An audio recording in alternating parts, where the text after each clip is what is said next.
So he's just kind of stomping about doing his own thing, so we'll just leave him to stomp for now. Motherfucker. Okay, that wasn't fair. Like, come on. Should have been a hard reset on everyone's position. Yeah, that's right. Recognize. I do like, too, how the desert can be either an area that you have to deal with heat or an area that you have to deal with cold, depending on the time of day. As someone living in the American Southwest, I can appreciate this, this loyalty to detail, to these facts of living in the desert. Aha! Oh yeah, this memory. This is a gun. Well, because it's probably going to have a Bosa in it, is it not? Not this one, no. We're getting close to a Bosa. This is a Zelda Link memory. This is them learning to see eye to eye. Rather than but to eye. Okay. The question is, whose butt and whose eye? 'Cause I feel like it's mutual at times. Look, it's within the game itself that both butts, both eyes. It's just a matter of who's willing to trust each other.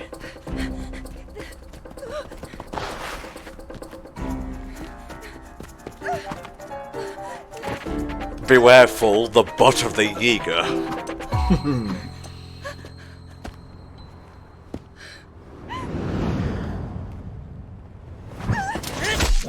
The upgrade Age of Calamity gives them all, like, culture-wise, society-wise, just character-wise. Because here they're just the bad guys, the bad humans that are trying to.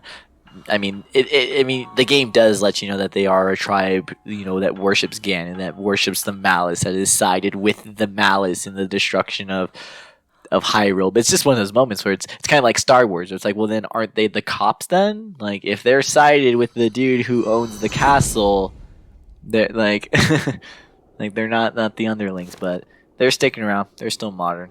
And then, Link saved Zelda from a couple in the past. So yeah, here we go. The Karakara Bazaar. There is a certain thing we need to pick up here. No, it's not any of this. It is actually a new set of clothes, with which we will use to get into Gerudo Town, etc. The clothes that made a lot of people very, very, very happy. As they should.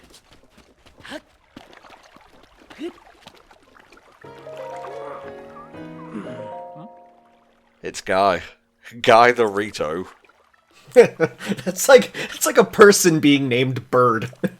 I'll have you know, Bird Clarkson is my stepbrother. Oh. Yeah, we've been there. It was kind of cozy. Had a nice remix of a theme that made me nostalgic. What, Nintendo? You don't have text that has them say, "Oh, you've already been there"? Well, glad to know a fellow bird lovers. I don't know. Just normally you would have some sort of weird, like, been there text. There's not to reference TV tropes in 2021 because I would not wish that on anyone. But they actually do have a page dedicated to specifically like all the instances where if a character is like, "Oh, you've already been there? Well, you're good. Let's talk about this." There's a lot of them in the game, but obviously there's not for every NPC. It's mostly for the major events. Like for example, if you go about the whole game without meeting certain characters, when you meet them for the first time, then the game will recognize that. Also, giant women. Yes, indeed. Yes, it's the best. But no, that type of text is some of my favorite type of genre, subgenre of literature is flavor text that changes depending on whether you perform certain actions or not. It's good shit.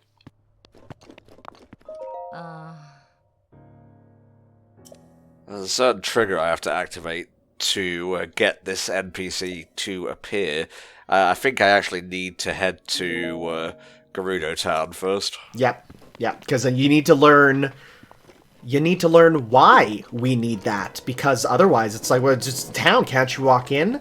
It's not that simple. They have some rules and customs there that dictate who can go in. Oh, Hyrule, the culture, the flavor you have. It's okay. We can get over there, it's fine. Though it's at this moment in time where you're kind of just like, we really could have done with the horse. I'm not sure if he can follow you into the desert. It would have been kind of cool if you had the option to find a camel out here. I mean, with That is true. with the Divine Beast, it would have been cool if there were some random ones out here that you could maybe ride around in this sand area. Because the sand area is pretty self-contained. Like, you literally have to jump down a ledge to get into this area. So they really could have just, like, kept some mounts exclusive to this desert area. But, you know, Breath of the Wild 2, that's what you're there for. It's what we're watching ya. There is one mount we'll get to that is exclusive to the desert area that we will get to ride around with. But in terms of, yeah, there's no general sort of, like with the same controls of the horse at least. True. With that, because no, you are correct, and what we get to ride out here is pretty slick. I love it. It's great, and its counterpart in Age of Calamity is one of the most fun things in the game. IMHO. I was so happy to see that be part of a moveset. Oh yeah, it's ridiculous, but so good. So that's always what's so good about that whole genre of games is, I mean, whereas I don't really play them too often, just the whole idea of like reinterpretation of, because they're only, like, again, they're given the breadcrumbs of, like, oh, this character can do this character can do that, and to formulate these move sets completely. I remember back in the pre-corona days, back when humans could gather in large groups, I went to the Penny Arcade Expo in Seattle. It was around the time that, like, Disney was doing the like little figures for like their toys to games, like when the like the Skylanders, when they were doing those type things. And I remember I went to I think it was Giant Bombs. I think it was their panel at PAX, and they had basically the designer for, because it had just switched over studios, so it had switched over to a studio that was more in line with like action games, with more understanding like Ninja Theory. That's what it was. Thank you. Oh, I'm so glad you're here. They had those developers over for their panel, and they were describing like kind of how, oh, we had all these Disney characters and we had to figure out cool move sets and everything for them. And so I don't know, I was being a sassy bitch the whole time I was at their panel. I kind of didn't want to be there at first, but I remember when they brought the Ninja Theory people over, they brought up Jasmine, Aladdin's Jasmine specifically, where they were like, we were thinking about how we could come up for a move set for her, and I'm thinking in my head, she has a tiger. Like, and so we thought that she has this ponytail that's really long, and I think to myself, she has a fucking tiger. And then they're saying, we thought maybe she could do acrobatics and whip around and whip people with her ponytail. And I'm sitting there, she has a fucking tiger. Like, why were you thinking about giving her ponytail whip ability? You had so many other options to go with for here. So I remember losing my shit during a Giant Bomb panel because, like, got Ninja Theory people, like, come on. You had so many options to come up with cool movesets for these Disney characters, and y'all were thinking on the basic physical shit. Look, they just really wanted to make a 3D Shantae game, and they weren't allowed to, so they just wanted to get that out of the way. I mean, you got me there. I didn't consider that perspective. Like, I literally was just focused on, she has a fucking pet tiger. Like, just have her just, I mean, then again, I'm usually more of a fan of puppet / stand / one character commanding another character in fighting games, so maybe that's why I went to that aspect of just have Jasmine, like, send Raja to maul people to death. You don't have to do hair whips, like, come on. Yeah, but I mean, actually, sort of, you saying that is logically the best kind of option for Jasmine. There's a chest just back there at the camp, Tom. I don't know what's in it. White and gold, just there. Logically, in terms of how Jasmine would fight, so to speak, would be kind of setting Raja on people, because she's not really an active princess, really. I mean, she's a 90s Disney princess. Like, that's an archetype. They have certain sets of rules. We all recognize that now in the year of our Lord 2021. Like, yeah, you're right. Like, it would even fit in that paradigm, that character. I mean, it's like, it's the reason you don't give Ariel the trident. Like, yeah, she could do it, but it's not what she really. It's not within the whole character there. I mean, to be fair, giving Ariel the trident makes much more sense than making Jasmine attack people with her ponytail. The hair flippy girl. Turning her into Shantae, which you gotta give you credit, Tanner, there. That's hardcore. I actually feel a little embarrassed that I didn't see it at first.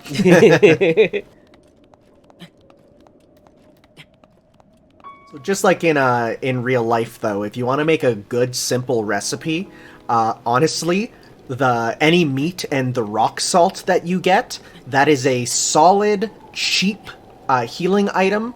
And like I said, just like in real life, honestly, sometimes if you just fry up some meat and add a little bit of salt to it, like, it's so simple, and it really makes you feel almost like a caveman because it's so simple. But then you go, no, they were onto something with this. This is really good. Samir, is this tower, like, much taller than all the others? Oh, well, it's actually in a bottomless pit. So this is the tallest tower by far. You have to approach it pretty much from the top because those are the only footholds up there. So yeah, you need to climb up and kind of get to it. This one was, when I saw it, I'm like, now how in the hell do I get up there? And yeah, you just basically gotta get all the way up as high as you can go, glide over, and hope to God that you can get to those top footholds. I guess that makes sense. It's always good that they throw they throw a trick like this here for at least one of the towers. So again, they're not all the same. They're not all conquered the exact same way, even though you sort of get used to finding the towers in general. Yeah, no, this tower, when I first saw it, I was just like, this is the tallest thing ever, and I thought, oh, like, I started to fall. I'm like, oh, it's okay. I'll just, get to the bottom and, climb back up. No, that's a bottomless pit there. And you will respawn, just like you drowned, pretty much, which is, as far as I'm aware, one of the few overworld bottomless pits of the game. Most of them are just reserved for the shrines. This is like one of the few in the overworld, which really makes you wonder, what's down there? Oh, well, what you gotta do is you gotta build a fence around it, charge people $5 to see the bottomless pit of Hyrule. Tourist trap. Tourist trap.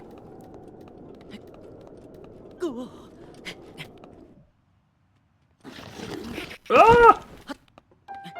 No. Do I have any new food and whatnot? I think you do have a yellow one there, yeah, on the far side there, the yellow wheel one, yeah. That'll fill you up and give you extra. Oh, cool. Nice. We'll have to replenish my stock of stamina boosting things. Oh, definitely. Those are very useful, especially for, this section here where you need to climb up. Because if you end up getting up there before it even uses the green, then you'll save the yellow and restore the green, which will be good. I do like how with this game, with Zelda, with Breath of the Wild, you can, normally with games, we'll use the terms, mid-game, early game, late game, almost synonymously with plot progression. But I do like how with this game, we're in what I would heartily call like mid-game progression, where you have some of the exploratory abilities, but you're limited in certain ways. Either depending on how you upgrade, you may be limited heart-wise, you may be limited stamina-wise, but you're at this point where you can get places, and if you think hard, you can get just about anywhere, but you're not at the point that you can like very easily like get everywhere like instantly. So I like how this is sort of the mid-game, even though it doesn't really reflect in like, oh, well, how many dungeons have you done? Have you gotten to this cutscene? It has nothing to do with any of that plot progression, but rather in, just kind of how far you've generated from the Great Plateau, and just kind of how easily are you able to reach certain areas, or how difficult it is to reach certain areas. So one thing I'll definitely recommend, Tom, is don't sprint too much, because if you end up using that yellow meter there, well, that'll make it a bit harder to climb up there. So definitely, I would say, be careful with your sprint ability. And also, yes, take this dude down. He hates it. Right up the butt. What don't I need here? Goodbye, arm. I also think you have 2 torches. You pretty much never need 2 of them, so next time you want a new weapon, you probably chuck one of them torches away. Gee, Tom, why does your mom let you have 2 torches? Oh no, you only have 1 torch. You already chucked your torch. Hey, you've already used it. Look at me being silly. Look at you being silly. Yeah, that's what I said. Thank you. Okay, cool, yes. Do you think I could reach it from here? I'm going to say it's probably better to go right from that top platform, and I got there without using the Rito, without Rivali's Gale, but I would recommend to use it. It'll make your life much easier. I always recommend the Kratos method. Cast yourself off the highest cliff of Athens. Well, I don't know how to tell you this, Maxie, but Athens isn't available right now. Well, I mean, not until we go to the sequel crossover game. I thought you were going to say, I don't know how to tell you, Mexi, Athens doesn't actually exist. But I know it exists. I'm not that uncultured. It's like another thing video games told me was real and I learned. I just love that idea of telling people that, you know, something that is very clearly real just doesn't exist. Like, oh! I'd hate to tell this to you, but gravity, not really a thing. No, my favorite is, well, because today's the Super Bowl. Yes. And I saw a thing of someone asking, like, all their, you know, young Zoomer and millennial friends, like, do you know when the Super Bowl, or who's playing at the Super Bowl? And no one could answer, but my favorite answer is, no one knows. No one, you can't learn the answer to that. It's not, I don't know, it's, no, that knowledge doesn't exist. It's like, what? Well, it's because the answer to life, the universe, and everything, and the question of life, the universe, and everything can't exist in the same universe, because otherwise it will cease to exist. Oh, see, I thought you were going to say the answer to life, the universe, and everything is who are the 2 teams playing in the 2021 Super Bowl. Well, no, I mean, the answer to life, the universe, and everything is 42. We can't know the question. I swear if it ends up being like one of the teams scores 42 points, then we're gonna look like prophets. Well, I mean, don't mean to brag or anything, but... This joke is very self-indulgent. Don't mean to brag, but Richie's got about $50 on the Bucks, scoring 42 in the first quarter. I don't know what any of those words meant strung together in such that fashion, but you better believe that I'm not gonna get my face punched at a bar tonight. Okay. Just be wearing a mask first, please. I don't want to lose a good commentator. On the plus side, I mean, you could actually go to a bar. It's not an option for us. I don't know if that's a plus side. So luckily, I'm actually in one of the parts of the United States that still doesn't have indoor dining fully open yet. But, like, the places that do, it's horrifying and terrifying, dude. Like, I don't understand it, but good on you. Enjoy your chicken fried steaks to those of you partaking. Was Cass up here when we were climbing? I didn't see him. When did he appear? I think he was here. I heard him, like, playing. He has a leitmotif for a reason. I couldn't hear because... As light shines from the northwest skies, from the tower's shadow an arrow flies. Could you imagine if he was the character that had control over the dragons, like via accordion mancing powers? I mean, that would be insane. I kind of want Link to pick up an accordion for the second game. He definitely needs an instrument of some kind. Oh yeah, that'd be good. Hey, that'd be a good way to get the weather powers. From the northwest sky. I know some of y'all were a little off-put by the pan flute in Spirit Tracks, but no. I love when Link has playable instruments. Like, it's part of the fun. So, Tommy, you want to make sure that you are standing on that platform. This one? the one to the southeast, the one that's literally straight ahead where the map, where Cass pointed. Oh, okay, so this is where I shoot from, okay. And basically, as the sun rises overhead, you want to fire an arrow straight at the sun from there. I too remember this from Ocarina of Time. This is how you get the fire arrows. Yep. Because that's the kind of the first time they really do it. All the other... They did bomb arrows, they tried to do magic arrows, but really this is... it was Ocarina of Time with shooting the sun over Lake Hylia that started the whole shooting the sun for fire arrows. I cannot see shit.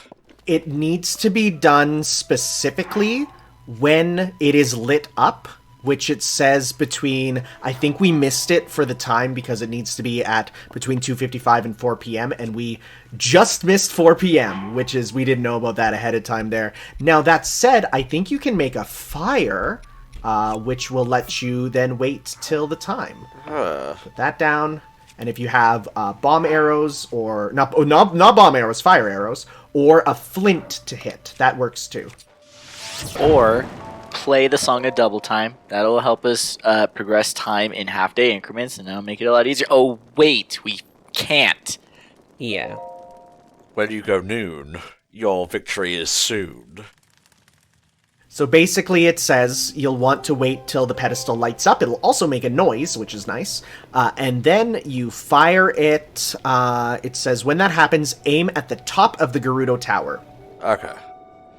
So, we're just going to be waiting here for... A couple minutes. So we can talk about whatever. Don't use your yellow meter, because that's a... Look, if I want to use my yellow meter, I'll use it, alright? You ain't my mom. Normally, you know, I need to use my yellow meter after I drink too much coffee, but... I get it. Because piss. Yeah, piss. These moments are excruciating and I rue every single one of them. Waiting in Zelda games in general is just annoying. This one and the Blood Moon temple, there's a temple where you have to like specifically wait for the Blood Moon to rise. They're just annoying. They give me OG Majora's Mask memories in the bad way. Like, That's fair. At least Majora's Mask lets you do some stuff to play with the time. It could be like the original Shenmue, where you literally just had to wait around. That was the worst.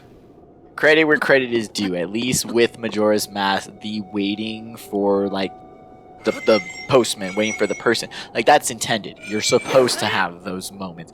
Shenmue, yeah, it does really come off as, you know, just being a proto open world. It doesn't seem like that was part. It doesn't line up with the themes and with the message of the game. Versus Majora's Mask, it's very much in the message of the game of like, all right, you know this person's coming.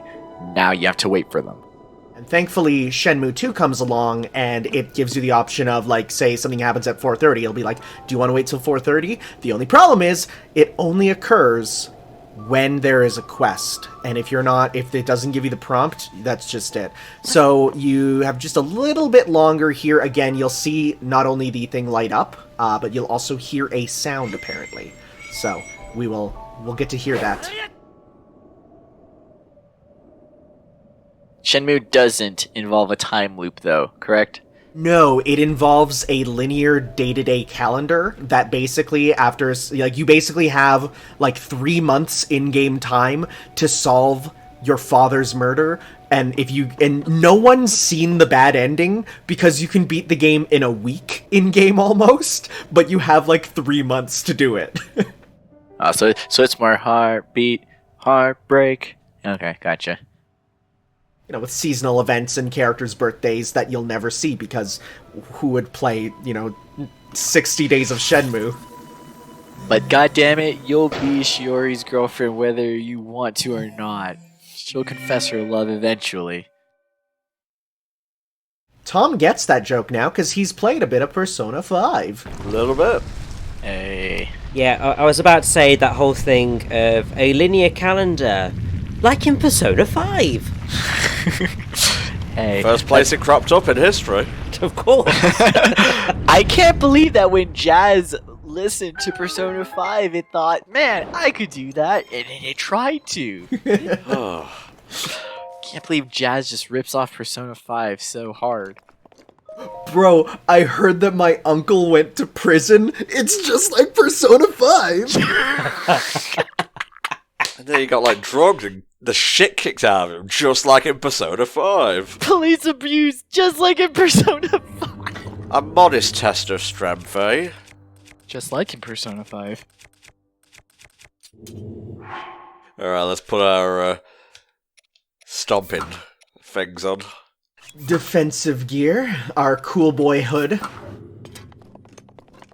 I'm ready for you, son bitch. And if I'm not, well, that's what food is for. It's very true. I mean, real life. But I think you're definitely ready for a modest test of strength. Use your stasis. We steamrolled the miners, so yeah. So we could try the stasis out on this dude to see how that works when he starts to run away. I think I need to upgrade it. You're right. Make him hit a pillar. Ah, you silly bitch. That counts. That's like a stasis. He stood still for a minute, so I'm gonna take it. You know, it's hilarious that, you know, he comes up with this amazing spinning strategy, but the room is specifically made to punish him with his long stick whacking into it. Aww. This is why it's a modest test. I mean, if it was a fair fight, we'd be at a major test of strength, wouldn't we? So, did they introduce, like, new forms of the Guardians in Age of Calamity? Again, I really only just decided to ingest the lore, but... A little bit. I mean, I know you have the egg form. I know we have, you know, our the main character is a new form, but I meant just kind of like the enemy. They introduce, which is kind of cool, elemental variants of every enemy. Yes. And each of the elemental variants there, like it's more than just they use this power. For example, there the Moblins will use like they look like they have like the Asura or like Raiden looking like flowing cape on them. Oh, so like so like how the choose are elemental. They decided to extend that to everyone. Yeah, and but that also extends to the Guardians, Oh. who end up having elemental variants, and it's more than just the element, it changes their movesets. They do different things. So it's kind of neat. There's even one new element kind of added called Malice, so it's kind of like the super dark versions of them. So yeah, there is some pretty cool new stuff with that. When I first saw that they, like, the only new enemies are like these elemental versions, I was like, well, that's kind of boring. But then you actually go to fight them and you're like, oh no, all of you have different move sets. That's kind of cool. Mm-hmm.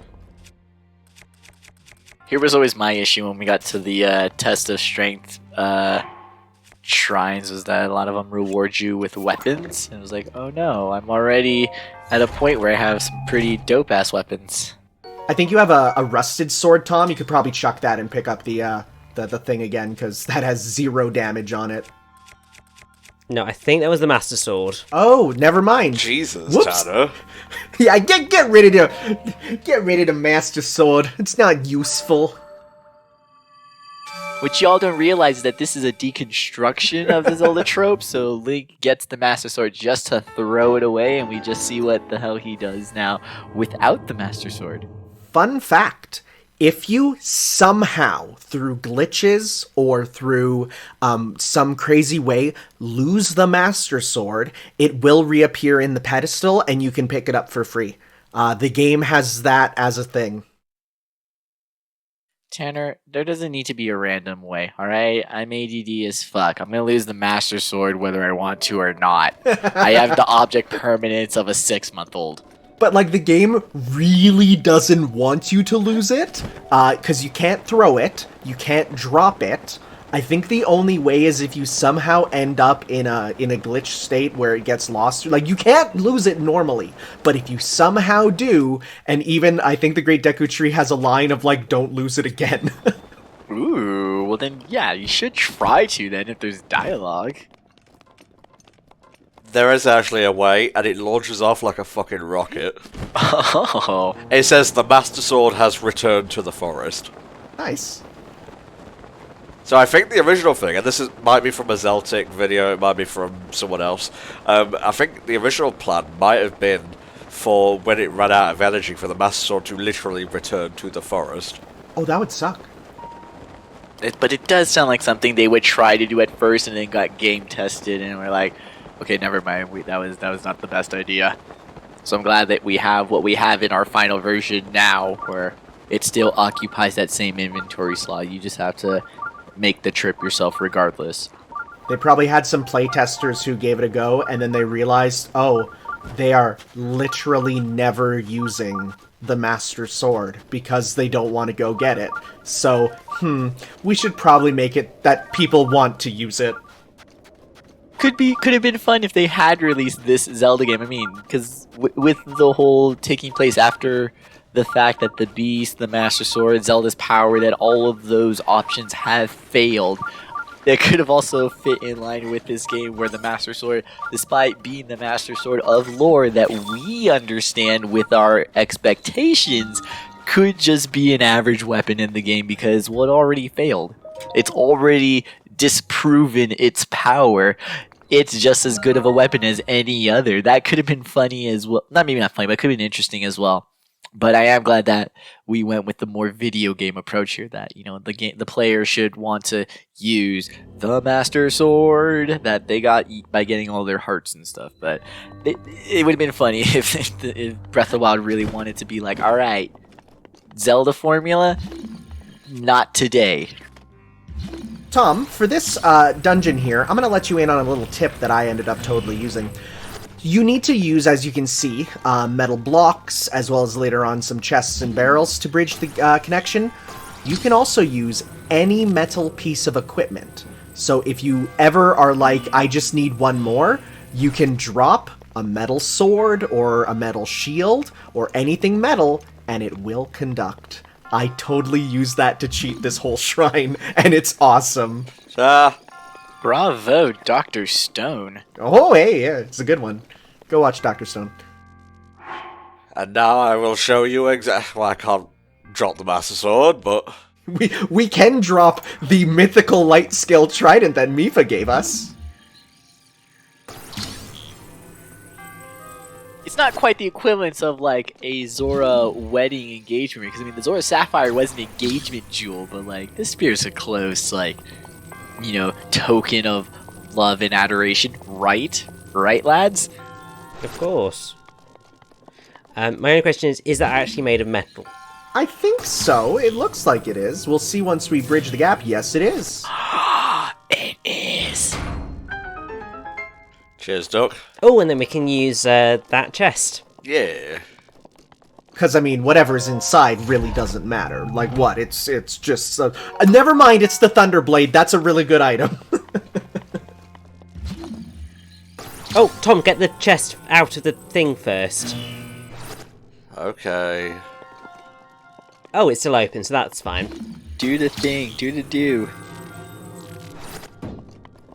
You panic for naught. Son of a bitch. What do I need? The Guardian Spear's gonna break in a sec. Get out! Wow, I choked that son of a bitch. Alright. So that's that done. Although I do need a thing from in there. Ooh, but step back, Tom, step back. Don't go shocking yourself now.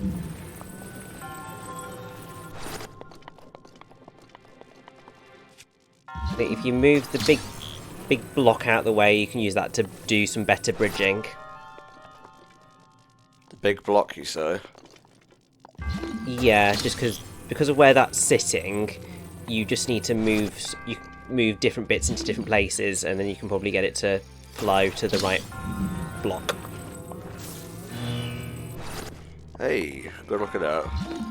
Well, no, because that's just going to go back to the one that you already opened. But if you put the big block on in between those 2 points just there, drop it, turn around, and then you want to move either the You could use the barrel for that one, yeah. just to your left, just in front of the barrel. There's a connector point just there, Ah, I see. Yeah. and that should open up the next one. Booyah! This concludes Soldering Course 101. So next week we're all going to bring in our hot solder irons, be sure to bring in the motherboards, and we're going to start getting to work on hot iron gluing this shit together. You say that, but like honestly, I'm looking at this, and as a teacher, my mind just goes to, oh god, this is so good for grade 5 science. Like, I'm just gonna bring in my Switch with this dungeon preloaded and just tell the kids, hey, play this. You'll learn how to do circuitry, no problem. No problem indeed. I had one student that I had for a couple years, and he was so excited when he beat Breath of the Wild. And, you know, like, for me as an adult, I was like, I found the game fairly easy. I mean, up to, like, at the end of the game, it was the beginning of the game that I had trouble with. And he was telling me that it was the opposite for him. And I'm like, oh, I guess it might just be different for kids. Like, maybe they don't know about, you need to, have arrows on Ganon's final form, right? Like, for us, that's just, like, bog standard game design stuff, but I guess, for youngins, like, that's a whole new concept, and I'm sure now if he goes back and plays the other games, like, he'll rock that. So good kid, he was a good one. It does just go back to every generation has their first 3D experience. Like, even if we're in this year where 3D gaming environments have existed, humans that are still being born will still continue to experience that first moment. We were just lucky enough to experience it at the actual technological genesis of 3D gaming environments existing. So, when we played Super Mario 64, when we played Bubsy 3D, we were playing the first 3D games in existence. But that experience is going to continue to occur for humanity, because you're still going to have children being born into first playing Wind Waker, into first playing Skyward Sword, into first playing Breath of the Wild, and those will become those new 3D Genesis moments, those moments of exploring that first immersive fictional world in a video game. I mean, for us, it was that first Hyrule Field, it was Peach's Castle, because those were the first ones created. But you're going to have those 10-year-olds, those little kids that like Breath of the Wild is that, moving the joystick forward and my character moved forward. Like we take for granted those basic things because we've been playing games our whole lives. We've internalized like just those moments. But those are brand new moments for so many people, especially for children, that, Breath of the Wild has those ocarina moments that we have, has those 3D moments that we had of worlds opening up. I know, like, for me, that Final Fantasy VII, that Midgard opening scene, that was, for me, that was one of my first, like, where a game opened up. You can see how, kids these days would have that exact same feeling moment, not with Final Fantasy VII, but with Breath of the Wild, because it offers that same moment in a different context. So I mean, I hear that too just because I have a sister who works with children as well, and it's kind of funny because she grew up with me always talking about video games. She always brushed it off, but now that she works with children and they talk about video games, she comes to me about these stories and she's like, it's really similar to how you were doing. It's like, well, all these kids are just going to always have these same experiences with whatever is that game of that generation. Oh, there they are. I love sad walruses. I don't think we can actually ride them just yet, even if because they run away from you, because we haven't been taught yet, sadly. I think you do need to come back later. No, you can pretty much catch them and just go to town, mate. Huh, didn't know that. What? How did you not know that? Did you not even try? I did, and they kept always running away from me, and then after I was told about them, then they didn't run away from me, so I thought that the game was programmed where it's like they will always run away if you haven't been taught, so, well. Breath of the Wild for you. Different experiences for everyone.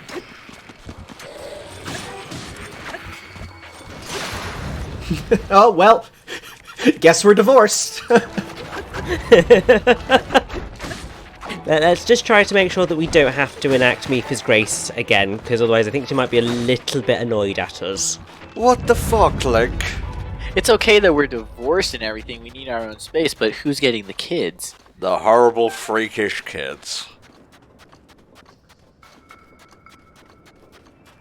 She sees us using, like, this Lizal trident, and she's like, who is it? Who's the dirty lizard who you're seeing? Oh, shit. I'll fucking kill that bitch.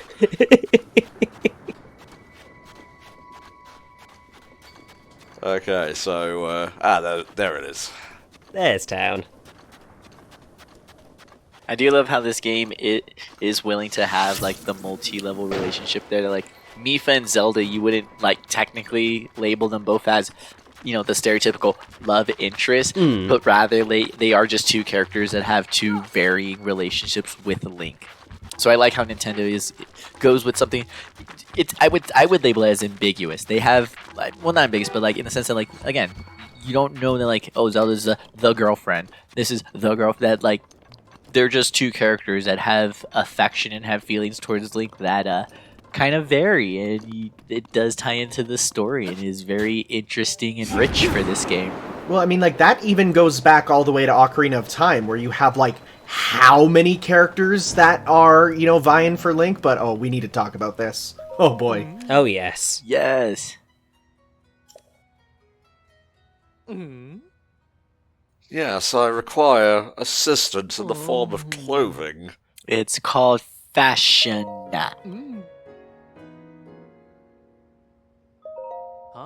Just play along for now.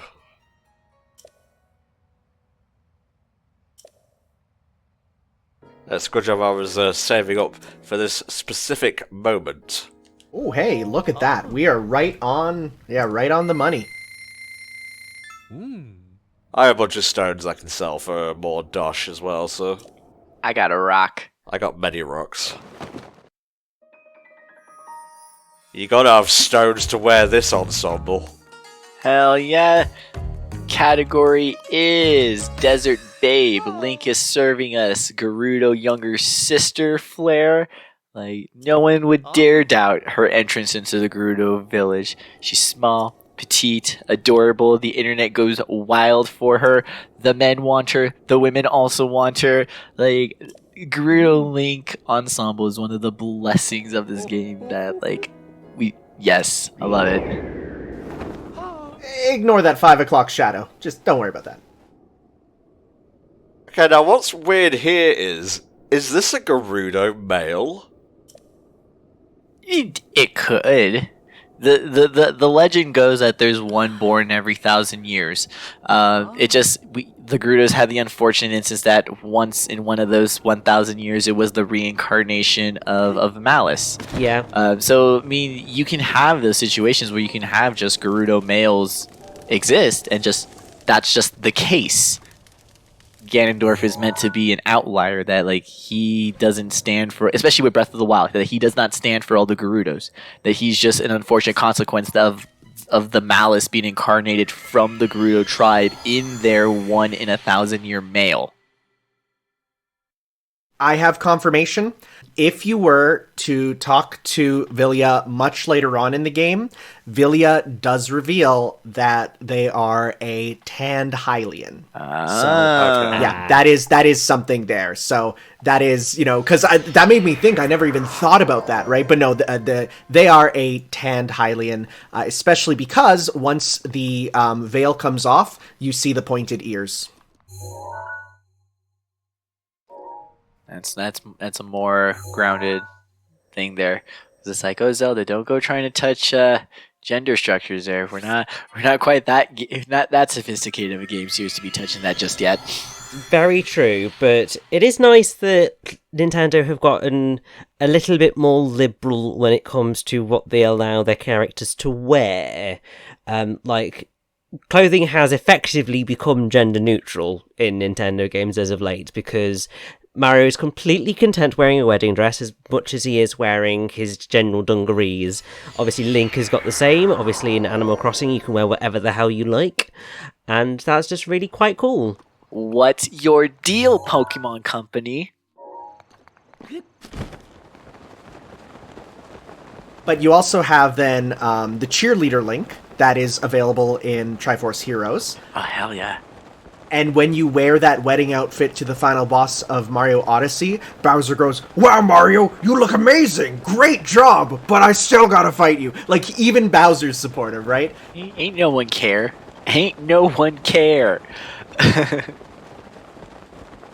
The thing about it being a bit more, when we're talking about, the more liberal there, in Japan, this is seen as something that is a lot more normalized through something called the Okama culture there. So Okamas are, like, a lot of people think of it as just the idea of cross-dressing, but it's a bit more than that.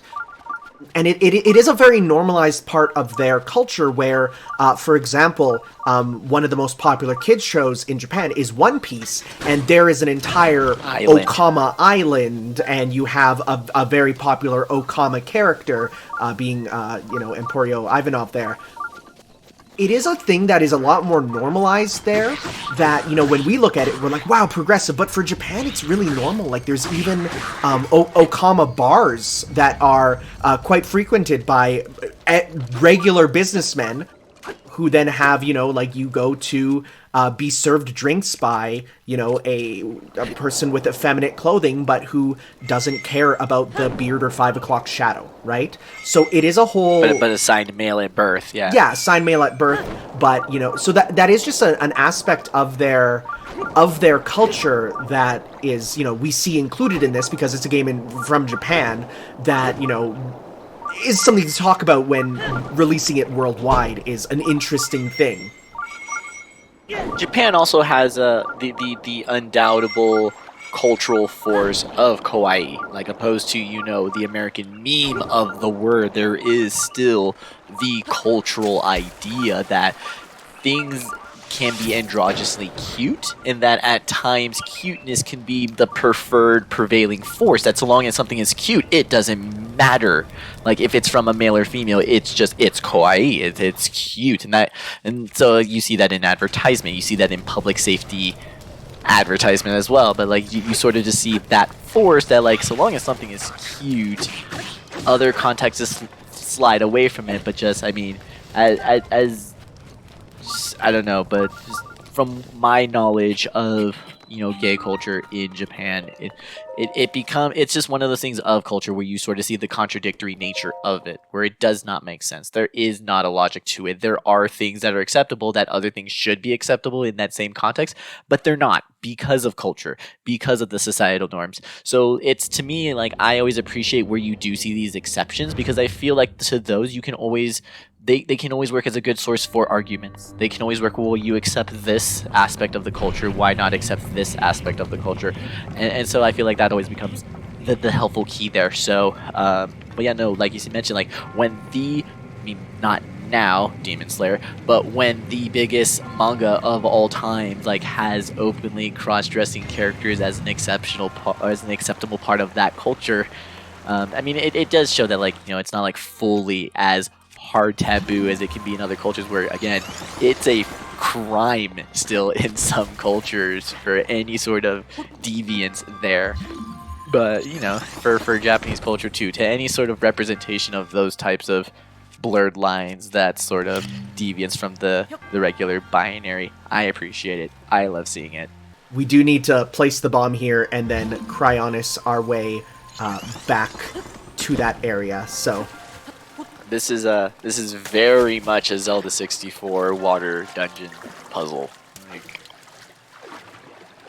It's very much like there's a couple different ways of doing it. I think you can also do some crazy like jumping off after you've thrown the done the Cryonis, and this is the easier way. Use a bomb and you're good.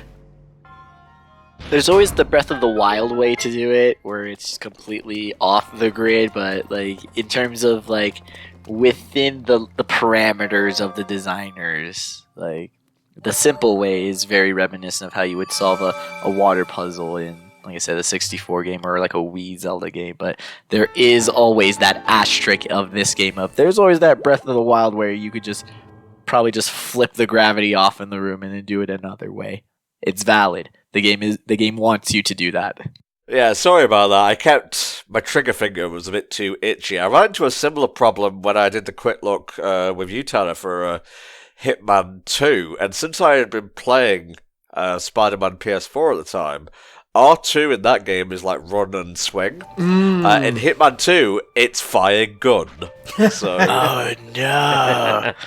you can imagine how counterintuitive that is for a stealth game. Pro gamer struggles.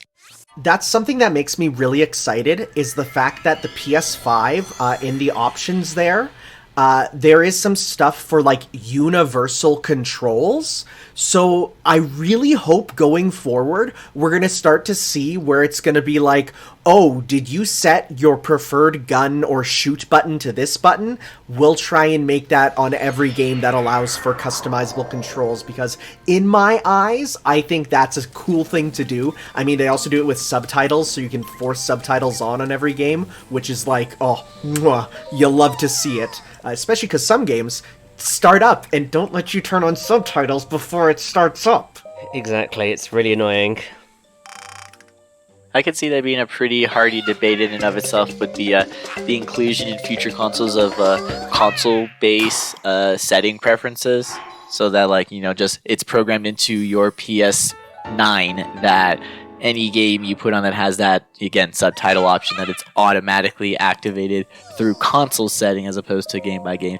But I could see that being a whole, like, whoa, what about if a developer didn't want the subtitles in the beginning? Again, most debates tend to be a game by game basis, but I could see as one of those things as it's an option, so it should be at least considered. Could be something where it's console based, where like you have on that main menu that for all games, tiny, but you'd have to have then a developer standard. The developers would have to develop their games to a certain standard that would like integrate into those console-based options, and so that would become a mess. So the options for that are literally there right now on the PS5, and it's just that's there. You go to the options and you can go to Universal, and like they have all that there. So now it's just a case of hoping and praying that everyone, you know, besides Sony kind of falls in line and uses it.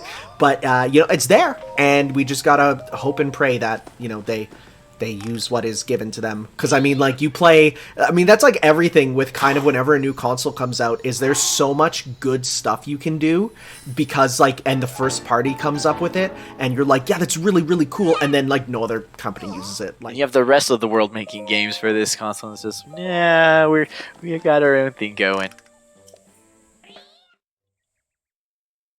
Although, the one that I'm kind of happy never got picked up much was the pressure-sensitive buttons on the PS2 controller, because that is the worst part of MGS2, is having to differentiate between a hard press and a soft press.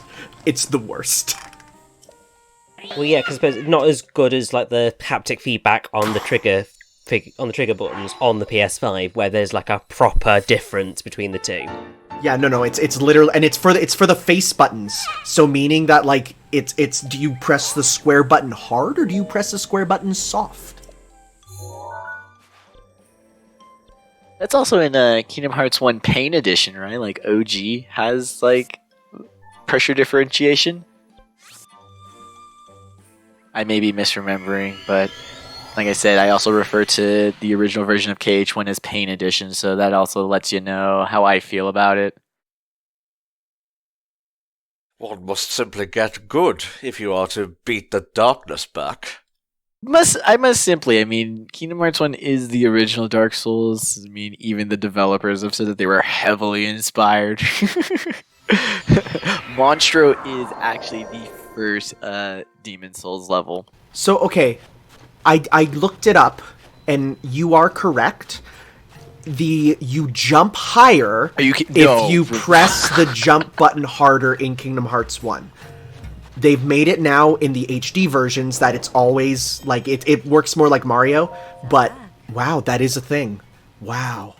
okay, so because that's what I kind of remembered it being. I didn't remember it being like pervasive, like every button had like. I just remember it being the jumping for some reason, even though there is a high jump ability. But I just remember any time before high jump, Tarzan, my dude. There's a reason we don't see you anymore, and it's kind of for the best.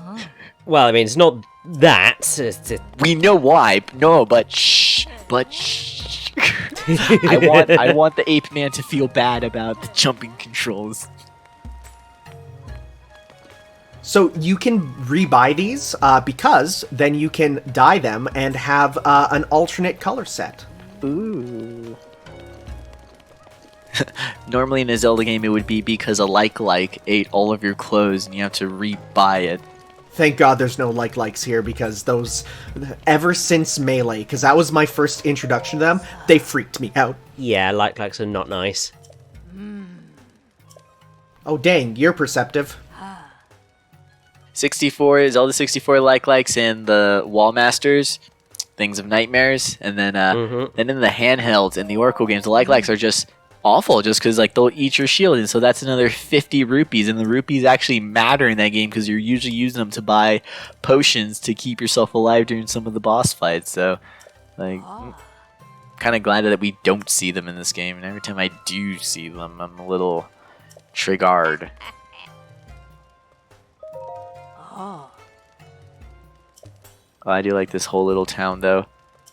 I think this is my favorite town in all of Breath of the Wild, just because there's a really strong sense of culture here, and all the quests that you have really deal with that difference between, you know, like, the different cultures between them, and it's really neat.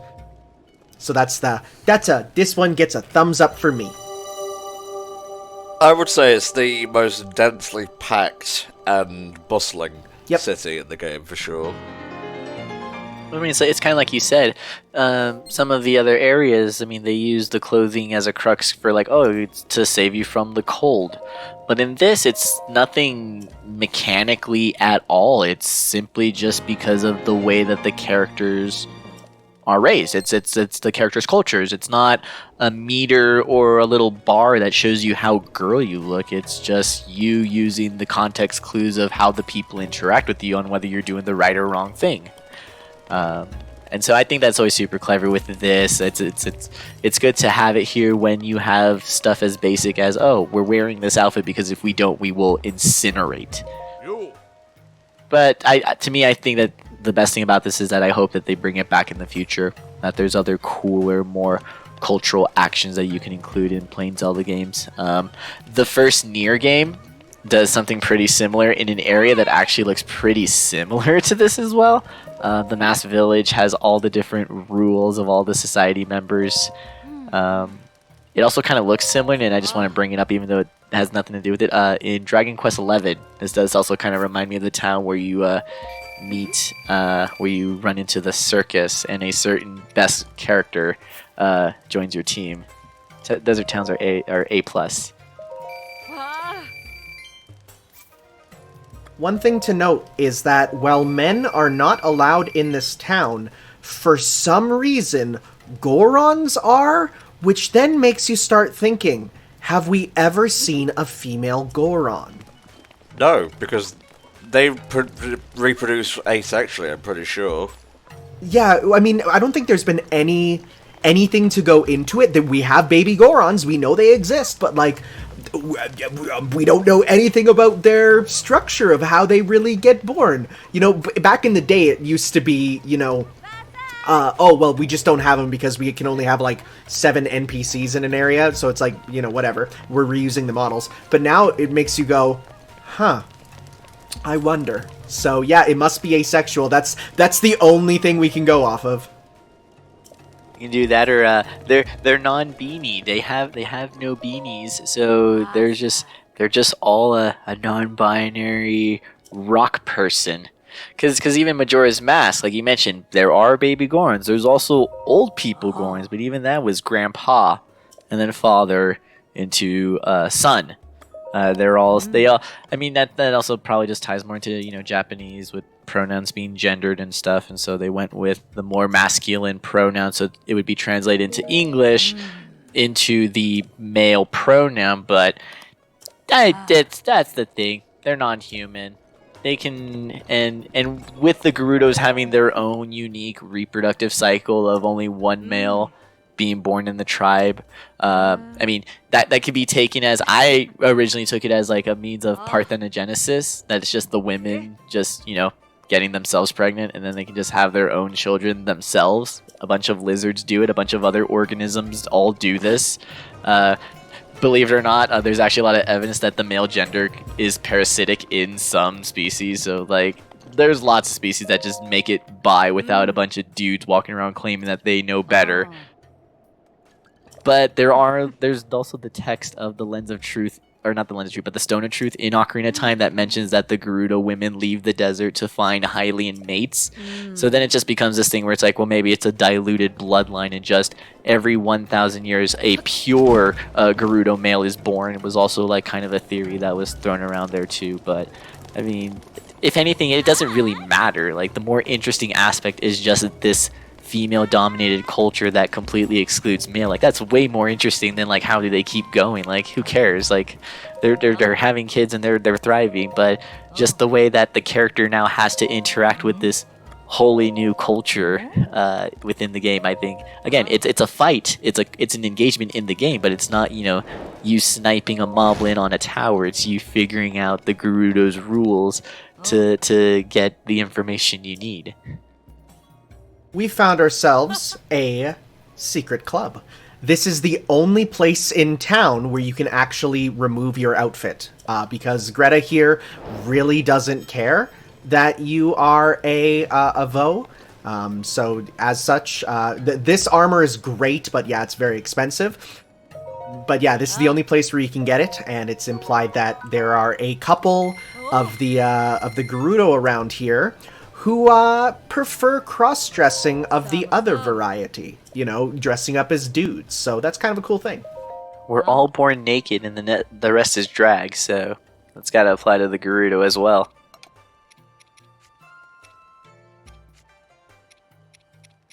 Just to go back for a moment, though, I do want to address that we did talk all this stuff about the Goron reproductive systems, and avoided the fact that in Twilight Princess, they have rock-hard nipples. So, obviously, there must be something with that, because, let me tell you, whenever I played the game, the only time my parents would ever walk in the room are when giant rocky Goron nipples were on the screen, and it was really rough. Well, it is a huge portion of the game. Sorry, I'm just wanting those pants over there, so I is. They're pretty cool trousers.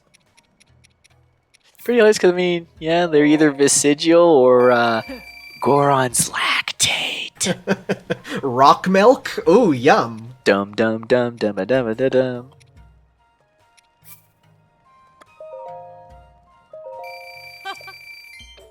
How much is this Spalder thing?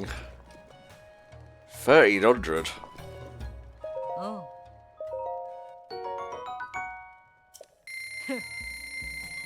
Now, actually, you will find that they don't care about the trousers. So, as long as you're wearing the face mask and the top, you sound as a pan. There's a lot of assumptions going on in the Gerudo culture if they're not really caring about the pants. You said, Tom? Yes, I may have made a boo-boo there. Fuck me. Crazy talk, activate. Goddamn.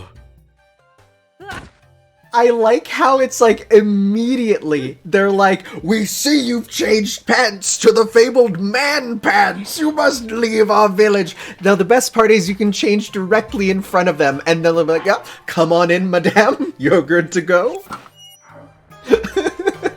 Then you just walk in. It's me, a fellow female. How's it going, everyone? It gives Link the illusion. The illusion of what? A woman. Indeed. Alright, let's finish up here, because I know it's almost Richie's bedtime. Mm-hmm. And we get to meet one of my favorite characters from the second generation of champions. I was saying, she's pretty well written and still in this game too. I think read you, but did get a slight upgrade in the Age of Yet Calamity another whole traveler. reintroduction How did of the you get cast. in here? Oh. Because this is pretty Into cool, a because the fucking rather Gerudos, even when they're interesting not explicitly the Gerudos, so like, you know, the Majora's Mask pirates, they've always had pretty cool leaders. Like, I mean, obviously the leader of a tribe of warrior women is going to be a badass regardless, but Quite right. Nibiru and the pirate queen, and then now we get this child queen. This is the first time we really get to see a lot about, you know, because every other game with Gerudos, you pretty much have a stock standard female model for them that is like pretty much you have like one and then maybe the leader looks a bit different. But here, not only do you get young, middle age, and then, well, okay, not middle age, but young, you know, Adults. young adult, and then, you know, you have adult and then older, but you even have a lot of them have different body types. There are some who are a bit wider. So there's one in particular who I saw fan art of a lot, who is thin on top with massive thighs on the bottom, because, you know, they have different sort of, like, there's way more variety here than honestly I expected. It's pretty cool. Well, a big piece of that is just with their introductions, and probably, I don't know, in the 90s from Japan. In their introduction, they're very villain coded. So really, it's the same sense of like, oh, well, there's why there's not different Dekus until Majora's Mask is because it's an enemy. So they made one model. The Gerudos are meant to be taken as an enemy, so they kind of were limited on that model there. I mean, the only one who has a unique one would be, like I said, Nibiru or the Twin Rovas there. So the Twin Rovas also kind of give you that weird technical example of older Gerudos, but I mean, again, very villain coded, so not as much detail, not as much sympathetic detail, like you said, like how different body types to you know, to represent said body types, not just to be what would probably be a joke if they had these types of characters in like a 1990s 64 Zelda game. I mean, you even have a wide variety of skin tones among the Gerudo. Like, this one here, like Teak here, she's fairly light-skinned compared to a lot of them. But then you have some that are, like, as dark as a lot of real-world people who don't see representation in games. And I think that's pretty neat. That's why I say, is like, there's a reason Gerudo Desert is my favorite piece of music. Like, when I heard that Spanish guitar, I was like, wait a minute, that's just like the music I hear. Like, it's just like the Spanish music. Like, that's what was the thing that captured me. Not like so much like raw composition excellence, but just it was a Spanish style of music. And I was like, oh shit, that exists in like games. Like, it's not just the background music or whatever, not just the bleep bloops. Okay, I know you were talking about, like, oh, I hear this music in my everyday life, but I thought for a split second it was just the music you hear inside your head on a daily basis. No. Well, just to clarify. If you zoom in and, like, my mind, you'll hear Rule Britannia, for example. Oh, God. No, just more like in surroundings, like hearing Spanish music from my parents, my grandparents, and so hearing music of a Spanish descent in a video game. You know, that as a kid, it was sort of one of those right place, right time type deals. Like, I'm not saying anyone else would have like that same sort of moment there, but I did. Cool. Don't worry, we'll be taking out a Moldorga during our time in Breath of the Wild. Nice. Maybe more than one, you never know. Where have those mole dudes been? Yeah, they talk about Molduga like it's like one of them, and then you realize, no, there's tons, and especially when you go to play like Age of Calamity, it's like you're slaughtering them left and right. Some missions, there's like 3 of them, and you're just fighting them at the same time. What a fine desert oasis we have here.